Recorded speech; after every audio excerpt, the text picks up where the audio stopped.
لہذا عرض میں دار زمانوں دا غانی اوریدل دا د سړی ایمان دومره خرابای کنه قسم په الله چې بل شی دومره خرابای دا په تجربه سره غانی او دا فحاشی چې ایمان څومره خرابای کنه دا بل شی نه خرابای. سعید ابن المسیب رحمه الله هغه فرمایل وای زه خپل ایمان په باره کې د بلی چې دومره نه یریږم څومره چې د پردو خزو نه یریږم بل شي زما ایمان دومره شي خرابولی څومره چې پردو زنانو ته نظر کول زما ایمان خرابوي. وي الله خو نه ویل چې خپل نظرونه ښکته ساتئ.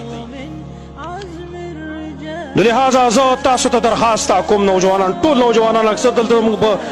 بیان کې الحمدلله اکثر نوجوانان ناست دي موږ په تاسو باندې ښه ګمان دی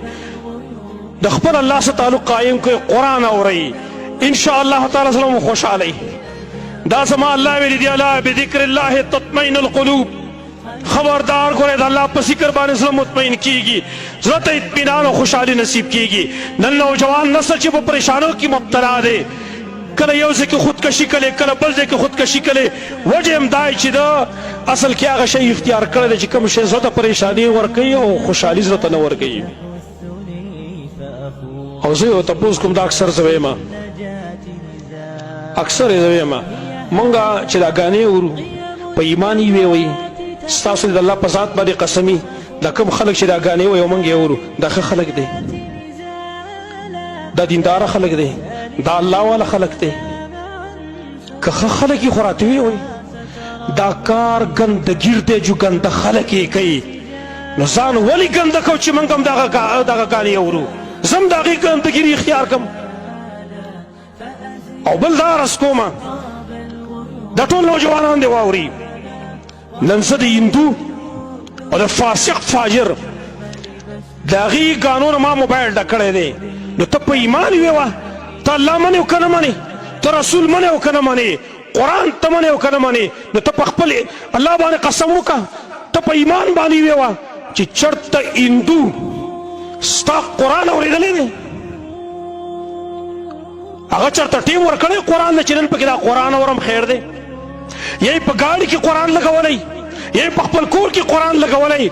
یا په موبایل کې د هغه سره د قرآن تلاوت ورسره وي راته ووایه که چرته د یو هندو سره تا دا پیدا کړه بس ټیک ده زه به تا ته یم چې ته یم واوره لږ خو حیا او لږ شرم خو پکار دی که نه